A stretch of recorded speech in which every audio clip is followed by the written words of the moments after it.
Hey, I'm Jodi Walker. And I'm Nora Princiotti. And you are watching a special Summer I Turned Pretty segment of the We're Obsessed podcast on YouTube. But if you want to check out the full episodes of We're Obsessed, tune into the Spotify app to watch and listen to us on the platform. Oh, absolutely thrilled to have Joanna Robinson back on the pod to talk about the Summer I Turned Pretty finale. I can't believe it's over. I'm so glad it's over. Joanna, how are you? Oh, relieved, devastated. Thinking a lot of those multi-generational families that we discussed last week who were watching this show when like Conrad and Belle got like real French inside of this episode. And I was like, how are the dads doing? How are the dads of America doing watching this with their teenage daughters? I hope they had a great time.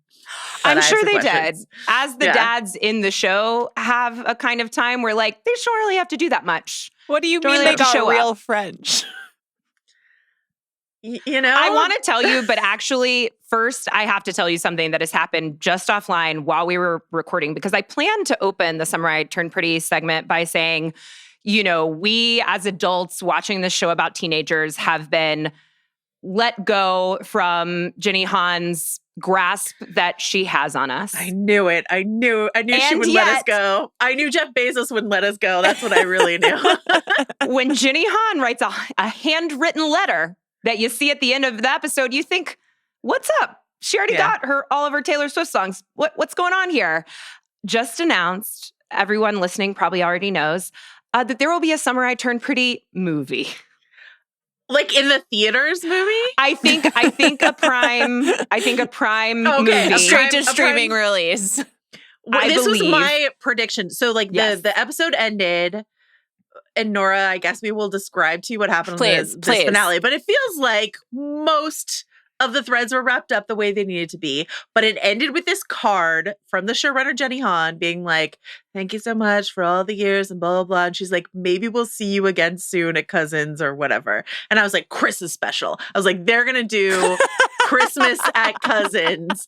100% that's what they're going to do. I mean, there's a wedding they can still do. They could do Christmas specials every year for the rest of their lives if they want to. It would be amazing if a show called The Summer I Turned Pretty turns into an annual Christmas spectacular. The Christmas I Got Married. You know what Christmas I mean? Like, is this like weird loophole in Cousins. It's like, for these people, only this house exists. Only this season exists. Only they exist. They know 5 people. But also they can do Christmas. They can do summer and they can do Christmas. And you're never prettier than at Christmas. Sexy stuff happens at Christmas, I would say. So, you know. Yeah. Very sexy Christmas, except for the sort of like epilogue to the epilogue, I guess, scene in the finale of Christmas, which is like they do like a photo album. A photo album. And I kept being like, oh, and now they're going to like switch seasons and we're going to see more of them. We're going to see them get married. No. It is literally like 30 photos of them in of 5 minutes of their life. She's in red PJs and he's in like whatever. They're opening Christmas presents and it's like a photo for every 10 seconds. It's just somebody's camera roll. And who was taking these photos? Taking them? At first they're all of Belle, so you're like, oh, he's taking the photos. And they're kind of weird because throughout the finale, you see a lot of them like flashing back to their childhood. And it's kind of like, wish you could just think of each other as adults now, but I guess these are memories you're having. And then in the Christmas album, all of the pictures of Belle, they're very childlike. Like she's got matching, full length matching flannel red PJs, like very girly. Then kitty. The photos start to be of both of them, and you're like, who's taking these photos? Who's taking the photos? Is it Junior Mint? Here's my favorite comment I saw on the Junior Mint, which is the stuffed bear that he won for her at a fair, who has like a key role to play. Her Tiffany's infinity necklace for the duration of 5 years. Except she put it on for the dramatic run to the train station. Well, when you're in a hurry, you gotta kind of fiddle with like a small, like a really very small little class. Little class, costume change. Wait, so this is an amazing, thank you so much for sharing the movie news. I'm just thrilled to share it with you. Thrilled to be together. Nora, do you know what Taylor Swift songs were used in the finale? No, I'm dying to find out. Okay, do you have any final guesses before? I think we should each reveal one. That's what I think. I liked the clean pick. I was more and more compelled by them just like absolutely going for it with All Too Well. But I have to know, please tell. Did they use something from the Christmas album? Did they use Christmas Must Mean Something More? No, but we still have a movie coming. Exactly. All right, Jodi, do you want to reveal the first one or the second one? I want to reveal the second one. Yeah, okay. 2? Yeah. Oh, of course. Okay. I was shocked it was only 2. So I'm just going to set the stage for you, which is that Conrad has indeed shown up in Paris. It is Belle's birthday eve. Mm-hmm. She's having a dinner with her friends. This is basically the entire episode. She's made friends. One night. She definitely has friends. That is she one thing I'm sure. has made friends. She has created a whole universe for herself. She is now like a bohemian Parisian. Keep in mind, she is still 21 years old. And the lob is lobbing. The red lip is red lipping. It's a lot is going on. It's all together. Her friends are throwing her like a gorgeous wine party. Her friends must all be older than her. I just was like, what was I doing when I was 21? It wasn't this. So they have this whole evening where actually like he's quite nice and charming to her friends. He's like a little threatened by Benito, the guy that she's having sex with. But don't worry, she broke up with him weeks ago. So we're all free and clear. And then they're basically like, they have this romantic dance by the Seine. And then they kiss. And then it's like, let's go back to my place to get, as I said earlier, real French. Oh, and it's they got heavy makeout. They got French on a staircase banister. Staircase up the staircase. She's like, this is where you should put your hand. This is when I was concerned for the dads of America. They should know about this. Yeah. And then, they like go into the bed and she's got like some nice matching underwear on and they're rolling around. Knowing all that. Is it Dress? It is Dress. Wow. That is the song that plays. Good job. Good job. Wow. Okay. Yeah. I kind of dig it. I mean, that all seems weird with the hand placement. But that's a sexy song. I feel like that's something she learned, not from any of the Fisher honestly, brothers. The Gaylor community needed something. And at least they can have that, I suppose. All right. So that is track number 1. There's also a moment during Dress where Taylor Swift sings, like Say My Name and everything stops and the music drops out. Yeah. And then Conrad says, I dream about this. Yes. I find most things Conrad does a little embarrassing. As he has one-handed unclasped her strapless bra. And she starts to do it and he says, I want to do it. I want to do it. Does he really say it like that? He says, I want to do it. Dudes just love taking off bras. He's like, let me do it. I want to do it. I want to do it. I want to show you what I've learned in medical school. He said, I've been dreaming about this. I've also been practicing. You should see my sutures, and also I can do this. Wow. So skilled with these hands, showed up in Paris, didn't call. Last week we were taking guesses and soliciting guesses from our listeners about kind of like what the final Taylor Swift song would be. And I was imagining it during a love confession. Yeah. Right. I did like what the finale did, which was like, have sex first, then a little hiccup, some chase questions. him through a train station. Wait. So wait. Will you do the same thing I did, which is set the scene, then have Nora see if she can guess what the song was? Yes. Because I was so impressed by what you just did, Nora. I want to see it again. Yeah. So after they get Parisian biblically, they have a little crash out. And they are not on the same page, sort of. How long are these episodes? They're like an hour? It was like this hour was an and hour 10 20. Oh, this was like an hour 20. Wow. It's a long one. I should say, can I just say, before their hiccup, here's what caused the hiccup, and it is all Conrad's fault as far as I'm concerned. Because she's like, do you know every year I wish for you on my birthday? Okay. And then he's like, now you have me forever. They are still on one another. And I won't use like a different word I'd like to use. He's like, I'm going to be grabbing at those bra clips forever, babe. He said, and now you're stuck with me forever. Forever. And she goes, like, yeah. I don't think so. She gets the ick. She gets the ick. Then they have a very difficult conversation about whether their love is real or whether it was created by his dead mother, who incepted sort as of you into well them. know, Yeah. incepted upon her when she was like 6 years old, that she was meant for one of the boys. Didn't specify at the time, so that became pretty sticky, as you also know. And he says he's sure of it. He'd love her no matter what, like whether or not his mom had died, whether or not she had known appropriate boundaries when they were younger.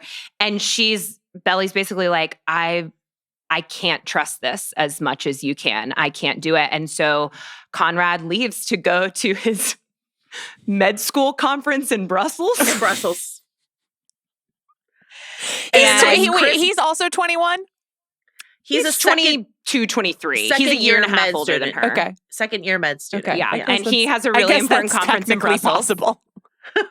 that he is packed for in a duffel bag. My guy, you might need to wear a sports coat at some point. Anyways. Yep. So he leaves. She gets a picture from her mom that makes her realize she's grown, she's changed, but what hasn't changed is she still loves Conrad and she knows herself better and she trusts this. And she says something like, my, Christian name is Belle. I have brown hair, I have brown eyes, and I love Conrad. And then she screams his name off a balcony. I cried. And then she runs after him.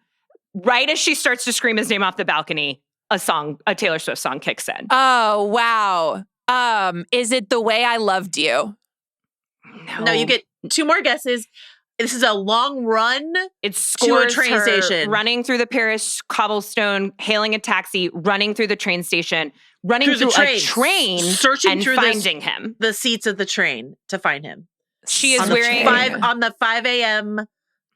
Train to Brussels from Paris. If this helps, she is wearing an ill-advised pair of mid-rise jeans. She's never wearing the right jeans for travel. She is wearing a tank top, no purse, and as far as we know, no passport when the train takes off for Brussels. Am I supposed to be taking from this that like her vibe is in line with the vibe of the era of the song?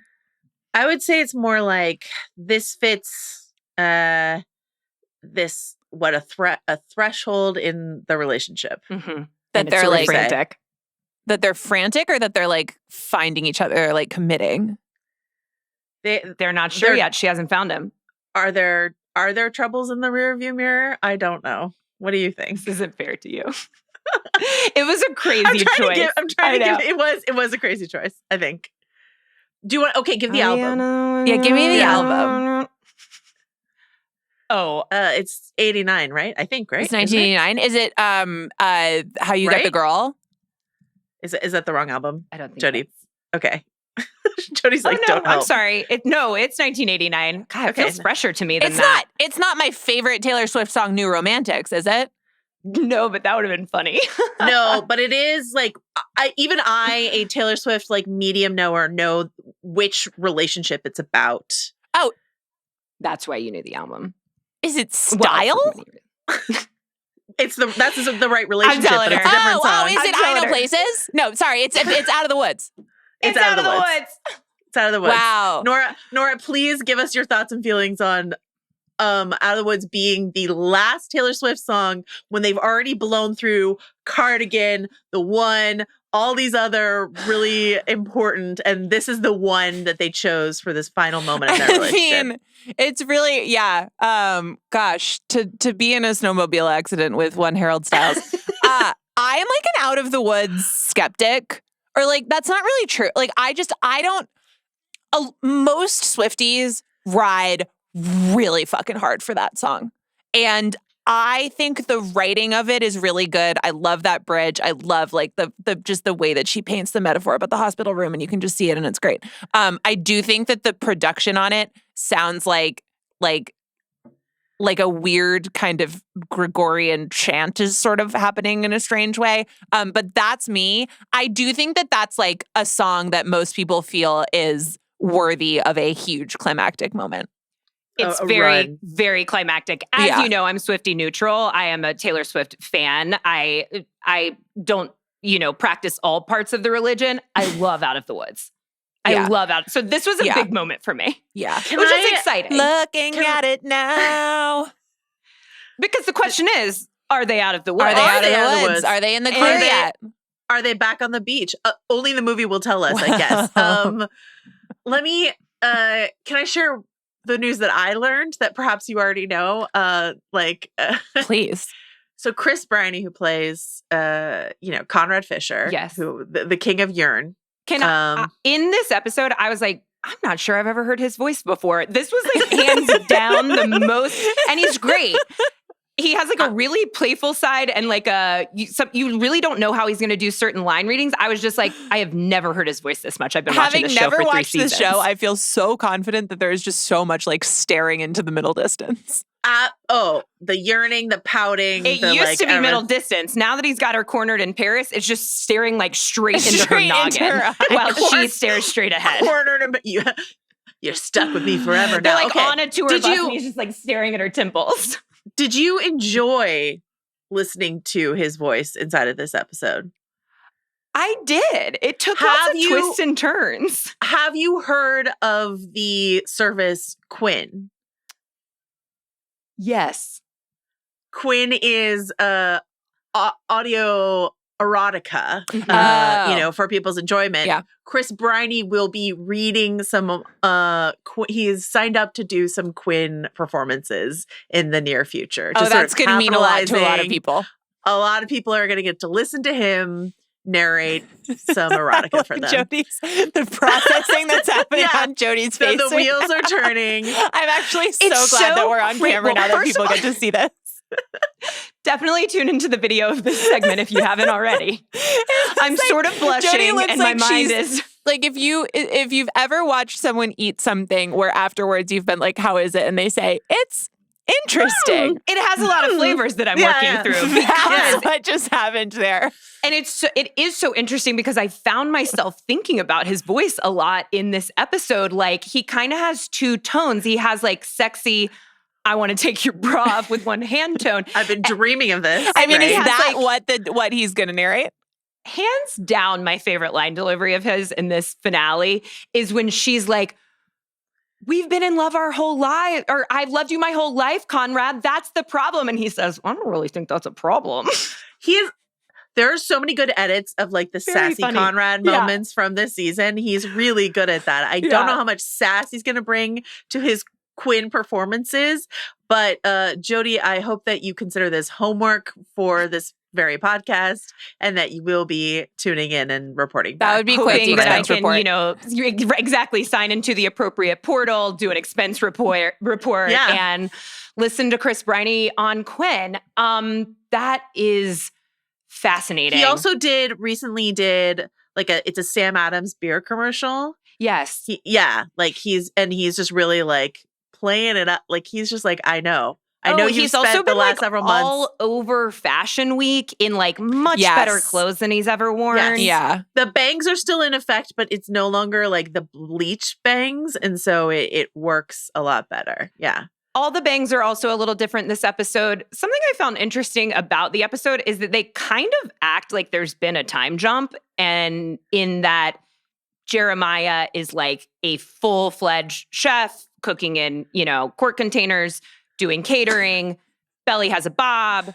Conrad's traveling internationally. Stephen and Taylor like in this. It's like a lot has changed, but it has literally been the span of a flight from California to Paris, I believe. A lot can change in an intercontinental flight. The bearification of Jer Bear, of Jeremiah Fisher is like truly something that this finale really tried to make.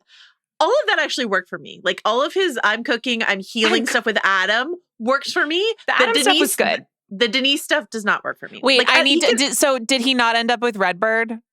No, Redbird did make an appearance as a like sommelier basically in this episode. Also like hands down the funniest line of the episode for like his 2 lines. Yeah. He walks up to offer them wine, and as he walks up, it's Belle's parents and they're laughing about something. So he just walks up laughing. Very disconcerting. And then when he pours the wine, he says, "Tell me when." Yeah. And then she says when, and then he keeps pouring. Really, like, bang for the buck. Wait, he's not in France? No. Okay. No, they're Okay. cousins. Okay. Yeah. I think I actually liked them being a little bit honest about this, which is that this family will never be the same again. And it ultimately ends with Conrad and Belle in love in Paris, going on a train to Brussels, one of them with a passport, one of them not. And presumably interacting with better sommeliers. Presumably, they are going to a medical student conference.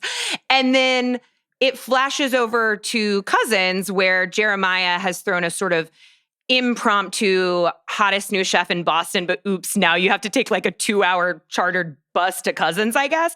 And it shows like the whole family except for Conrad and Belle just like laughing and having fun. And like, this is the family now. And it's kind of like, yeah, that probably is how it'll be.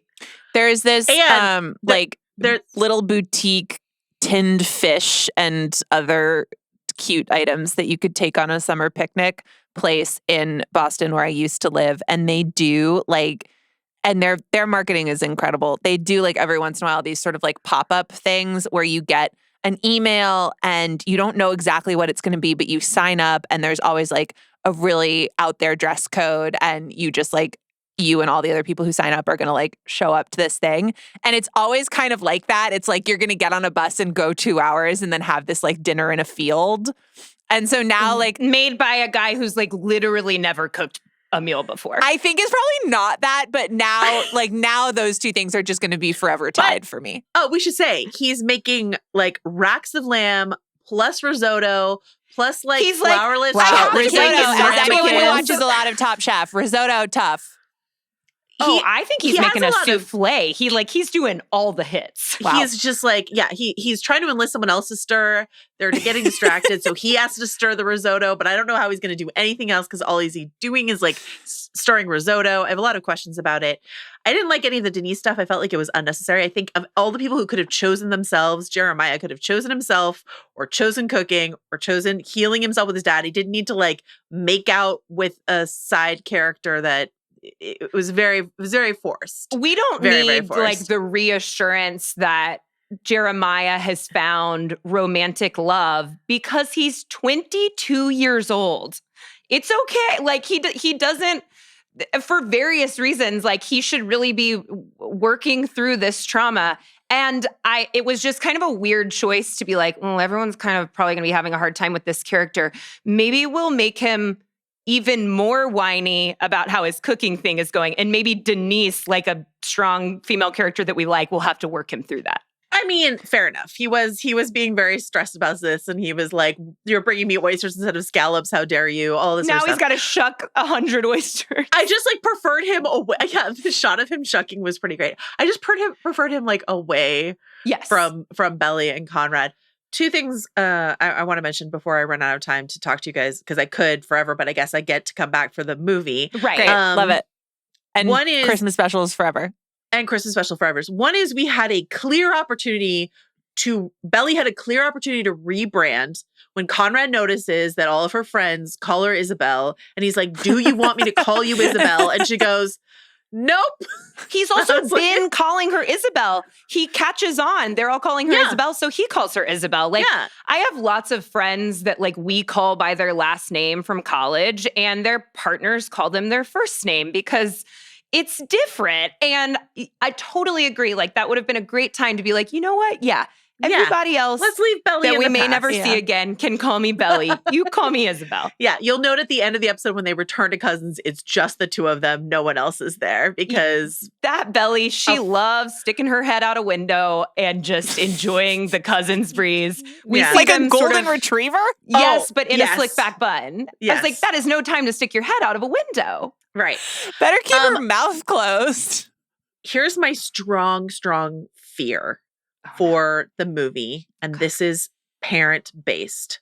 Are they setting up a future where Belle's mother, Laurel, and Conrad and Jeremiah's terrible but he's getting better father, Adam, are headed towards a love connection? Because the last two episodes, they've been doing this little like fighty back and forth sort of thing. And then he's like, we should go on a singles cruise, is what he says to her. I see where you got that, because those are good actors who have chemistry with people, I think. And also apparently one of them pitched a singles cruise to the other. Pitched a singles cruise. It's Tom Everett Scott. It's shades from That Thing You Do. Like, he got Emma Stone at the end of La La Land. Like, we root for him. He's an asshole on this show, but he's getting better. But I don't think so, because Laurel hates him so much. But we love an enemy to lovers. We do, and we're running out of tropes. We've already done brothers. What else is there? Would I be correct in surmising that this show like really likes people to end coupled up? It doesn't seem like we really got anybody who ends